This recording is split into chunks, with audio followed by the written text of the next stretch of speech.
Hey buddy, watch this. Hello, RegisKillbin is the name, and Hearthstone is the game, and this is my analysis of Prince Keleseth, one of the first cards revealed for the Knights of the Frozen Throne, and in fact the first neutral legendary card revealed, which is always really exciting because these neutral legendary cards have a lot of opportunity to really change the state of Hearthstone because they're often really powerful cards that can be included in every deck or ran by every class. So the real question has been, is Prince Keleseth actually good enough to be that kind of card? Is Prince Keleseth going to be a meta-defining card? Or maybe even better yet, is he even going to be included in decks? Or is in fact this battlecry effect of Prince Keleseth, the fact that you have to run 0 2-cost cards, not just 2-cost minions, but 2-cost cards, they can't be in your deck. And then if they're not in your deck, is this battlecry where you give every minion in your deck +1/+1, is that actually strong enough to make up for the downside of compromising your deck's integrity? And I just want to set out to answer that question. In other words, will Prince Keleseth work? So let's go ahead and dive in to an analysis I've prepared here on a lot of different fronts on whether or not Prince Keleseth will make the cut, starting off with some general thoughts and notes on the card.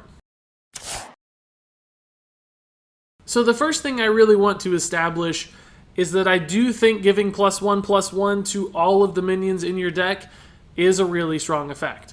We've seen this in the past with the Mistcaller, a Shaman legendary minion, which never got played, and it makes it look like perhaps this isn't that strong of an effect, but the problem with that card was just how slow it was. It came so late in the game, it didn't have time to make an impact. Prince Keleseth, if you play it on curve on turn 2, on the other hand, is going to have time for those +1/+1 buffs to really start adding up over time, particularly if your deck is really minion heavy or draw heavy, where you can really start to pump that out. Everybody has had those games where a hand buff Paladin starts to steamroll you. Now, clearly hand buff Paladin, not a top tier deck. That's not a comparison to say that this card will work or won't work.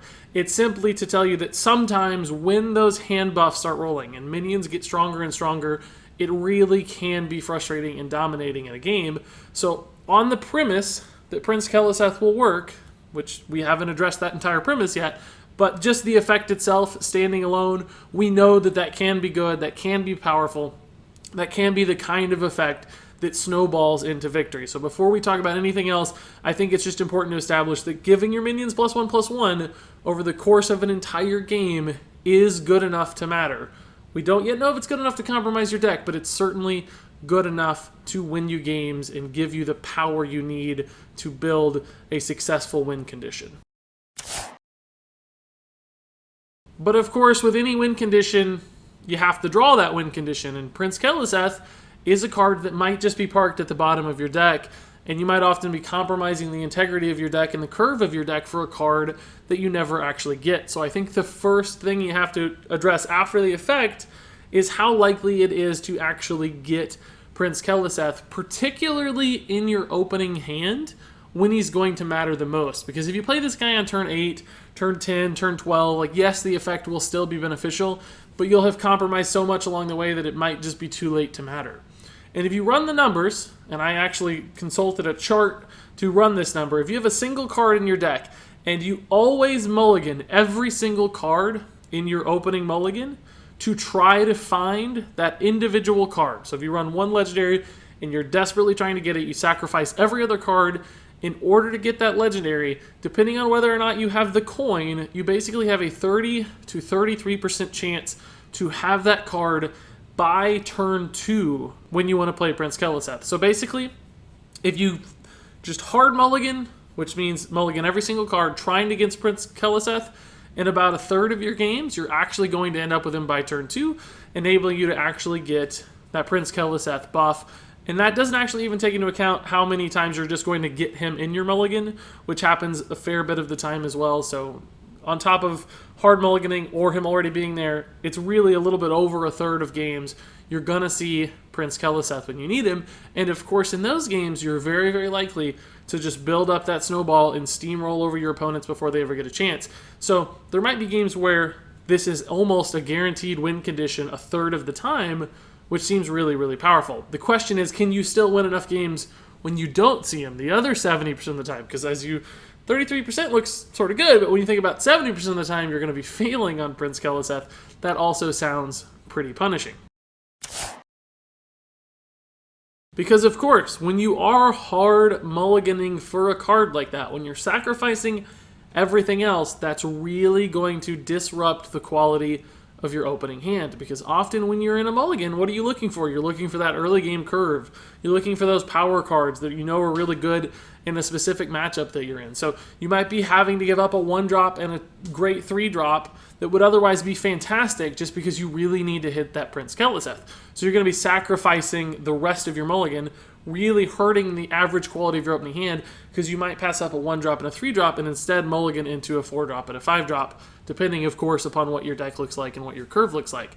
So just on that potential upside to hit the Prince Keleseth 33% of the time, you're really giving up a lot in the process and compromising what is ultimately the most important hand in the game, which is your opening hand. Every hand thereon is less important than those first set of cards that get you off to a good start, because as we know, Hearthstone is such a board and tempo-centric game that if you tend to fall behind in those first few turns, it's often game over. So the question is, does Prince Keleseth and the fact that you need to hard mulligan for him just compromise too much and make you sacrifice too much in the turns that really matter?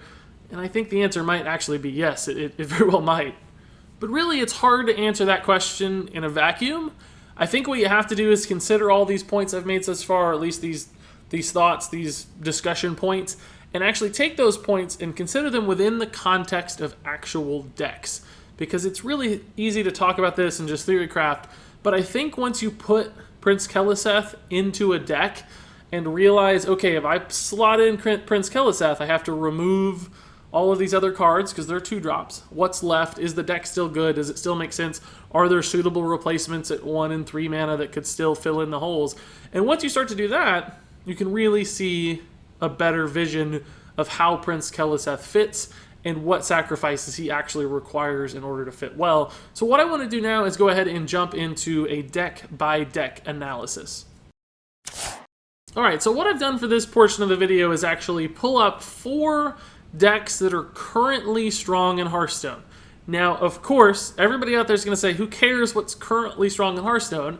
Prince Keleseth isn't coming out in this meta. He's coming out in the Knights of the Frozen Throne meta. I get it. You're absolutely right.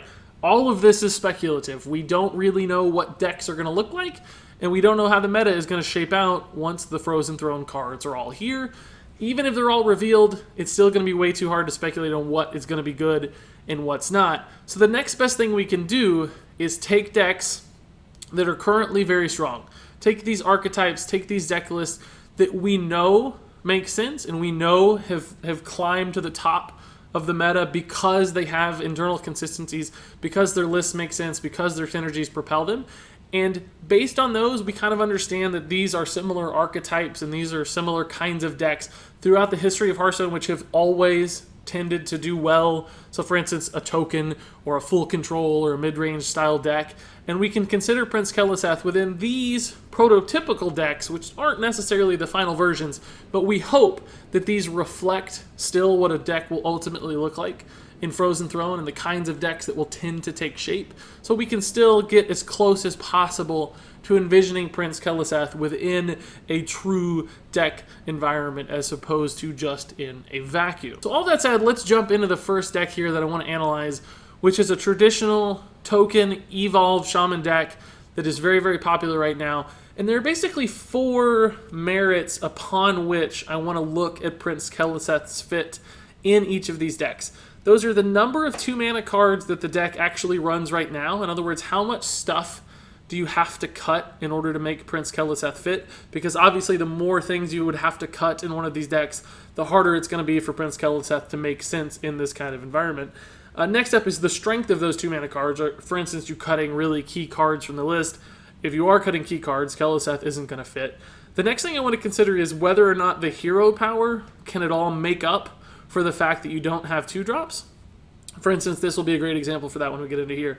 And then finally, how flexible is the curve of the deck? For instance, if you sacrifice a bunch of 2-drops, but you can fill in instead with a bunch of 1-drops, then it might not be that punishing to actually sacrifice all your 2-drops. I'm actually going to rate each of these components on a 5-star basis for each of these decks, so we can just kind of get a feel for how Keleseth might fit.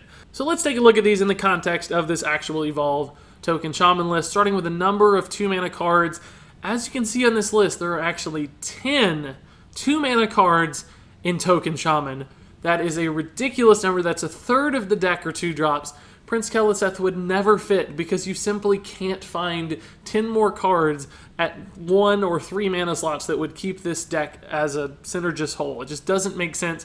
This is an easy 1-star. There's far too many 2-drops here to ever make it fit. As far as the strength of the 2-mana cards, unfortunately, once again, there are some really strong 2-drops in this deck. Devolves are really key. Flametongue Totems are fantastic in a token-style deck. Maybe the best card in the entire list, in fact, according to some data I've seen. Jade Claws, incredibly important card. Maelstrom Portals, a fantastic card. Really, the only 2-drop I think you could cut is Primal Fin Totem, and even those are pretty darn good in what this deck is trying to accomplish as well. So ultimately, another 1-star rating here. Prince Keleseth would never work because of just how good these 2-drops are. The next piece of the puzzle is the hero power.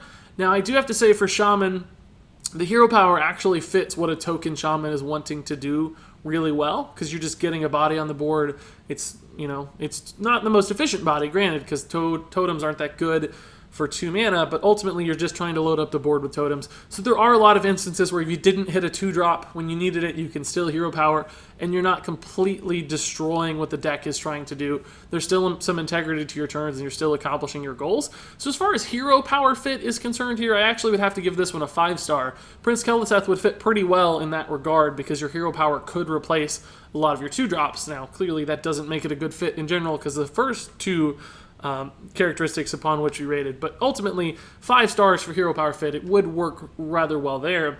And then finally for curve flexibility, I do actually think this is one of the decks that could fill in the gaps a lot for a 2-mana card. Now, obviously not when you're missing 10 2-mana cards.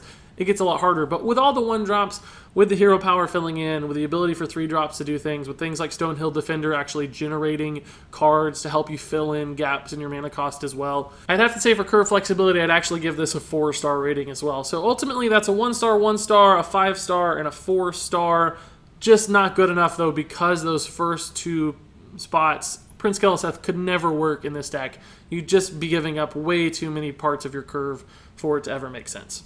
So let's go ahead and move on to the next deck. This is what would be a traditional control mage, as we know it today, sometimes called a Gunther mage. There's a bajillion different names for this style of deck, but I think control mage really makes the most sense in this environment.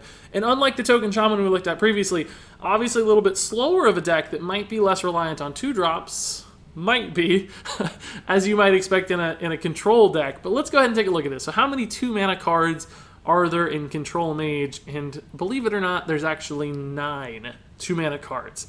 9.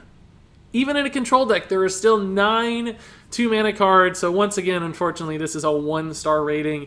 There's just way too many 2-drops you have to give up here to actually make Prince Keleseth work. As far as the strength of those 2-mana cards, once again, unfortunately, they're really, really good. Arcanologist is key to this deck to make sure that you can find your ice blocks. Medivh Valets, that little bit of extra damage or removal for the board, sometimes a really high tempo 2-drop. Frostbolts, nobody needs to tell you how good Frostbolt is. Primordial Glyphs are also fantastic just because they can generate so much value and so much tempo too, because, you know, getting those 5-mana Flame Strikes is actually worth a lot. You could probably get the Thalanos in this deck without feeling too bad, but everything else is really strong, so you'd never be able to sacrifice it. This is another 1-star rating for the strength of the 2-mana cards here. Hero Power fit, also, unfortunately, I just don't think that good. Mage's Hero Power is fine. It contributes to the board. It can do small things at a time. It can remove small minions occasionally, clean up damage, and so on and so forth. But just doesn't do exactly what the deck is trying to accomplish, right? So it's not the most control-oriented or the most defensive hero power in the game. So you really wouldn't want a hero power instead of Frostbolt or hero power instead of Arcanologist. Unlike the Token Shaman, where the hero power makes quite a bit of sense for the deck's goals, this one it really doesn't. I'd have to give this a 2-star. It's okay, but doesn't do anything fantastic. So as you can see so far, really, really terrible. For curve flexibility, With a control deck, you can be a little more flexible with your curve because you're not trying to accomplish everything in the first few turns, right? Once you get to turns 5, 6, 7, 8, you can start to piece things together a little bit better, and you probably don't need these 2-drops quite as much. Now, it is always nice to curve into that Arcanologist on 5 and develop your Ice Block right away. It's nice to Firelands Portal and Medee's Valet to do 8 damage instead of just 5. So there is a little bit of importance being able to fill in with those 2-drops, particularly because many of these 2-drops are sort of active, like Frostbolt and Medee's Valet. They can help you piece together certain amounts of damage. So a little bit flexible just because it's a control deck, but still not ultimately flexible, so I'd have to give this a 3-star rating on curve flexibility. So as you can see, that's 1 star, 1 star, I think I said 2 stars, and 3 stars, leaving this in a pretty bad spot. This deck would never work for Prince Keleseth, as you might imagine. So let's move on to a deck that I think might actually be halfway okay for Prince Keleseth. I still don't think it's perfect, but this is Pirate Warrior. Everybody knows Pirate Warrior. There are only 6 2-mana cards in Pirate Warrior: Bloodseal Raiders, Fiery War Axes, and Heroic Strikes. I guess there could be some lists with, more or less, but this is the traditional list that I'm most familiar with, and I think we've really tightened up quite a bit over time. And frankly, that's not that many. I think you could probably sacrifice 6 2-drops and still build a list for Pirate Warrior that made sense. Because, if you fill in a couple more 1-drops, maybe 1 or 2 3-drops along the way, that could be really fantastic. Like, you could still build a list that makes sense, because we've all seen those Pirate Warriors on turn 2, or especially with the coin into things like Bloodsail Cultist or Coin Frothing Berserker, or just piecing together N'Zoth's First Mates and Southsea Deckhands on turn 2. There's all kinds of little ways to work it. So I think you could cut 2-drops. You'd be adding in 1s. You'd really only be sacrificing a total of 5 cards at the 2-drop spot. It would be okay. But the real problem is the strength of the 2-mana cards. Heroic Strike, I think you would actually be okay to cut. I don't think it's that good. It's really cheap and efficient damage, which is important to Pirate Warrior. But you could shift the list a little bit more towards value if you wanted to by cutting Heroic Strikes and adding in some better minions. Bloodseal Raiders, same story. Like, I think you could get by without Bloodseal Raiders. Obviously, everything works in the list. It all fits. It's all good. It all contributes. But you could probably skate by if you ended up making really strong Southsea Captains and Frothing Berserkers because of your Prince Keleseth. Then sure, sacrificing Bloodseal Raiders along the way probably wouldn't hurt too much. It's the Fiery War Axe that's the real problem here. I just realized I didn't give a rating to the number of 2-mana cards. That's going to have to be a 4-star rating. Back onto the strength, of course, Fiery War Axe is really fundamental to this deck. It sometimes is necessary to clear that early mana worm your opponent plays, for instance, but it's also just a really good weapon to build upon, thanks to Bloodsail Cultists and upgrades and really cheap Dread Corsair tempo plays too in the early game. So I do think just losing Fiery War Axe alone is actually pretty detrimental to the deck, so I can't give this 5 or even 4 stars in good conscience. I think we have to give it just 3 stars here for this one. So as far as hero power fit is concerned, obviously the Warrior hero power is terrible for Pirate Warrior. It doesn't do any damage at all. You almost never want to do it in a Pirate Warrior. You want to spend all of your mana on damage and aggression. So a 0-star fit for hero power. But then finally for curve flexibility, as I kind of teased earlier, I actually think there's a lot in this deck just with the way there's enough 1-drops here to work with, and 3s and 4s. All of it can piece together pretty well, and there's not any like super expensive stuff you're trying to get out. So for curve flexibility, I don't think it's that important that you only have 1 2-drop versus 6 2-drops. It doesn't seem like it would matter that much. So I'd go ahead and give this a 4-star rating for curve flexibility. So there's actually a few more stars here with Pirate Warrior than we've seen with other decks. I think the real issue here, even though I think you could probably build a Prince Keleseth pirate deck, move some cards around, make it work, still get a lot of wins. Unfortunately, with hyper-aggressive decks like this, the real issue to me is that you need every card to contribute exactly to your goal, and they all have to do things hyper efficiently. Otherwise, you just lose a percentage point of victories here, a percentage point there, and suddenly you have a failing deck that isn't nearly as good. So one small change to a really refined list like this might be enough to cripple it altogether, although ultimately I do think Prince Keleseth could work. Clearly, it's not going to be nearly as good as the refined version we already have now. You would be sacrificing a little bit along the way.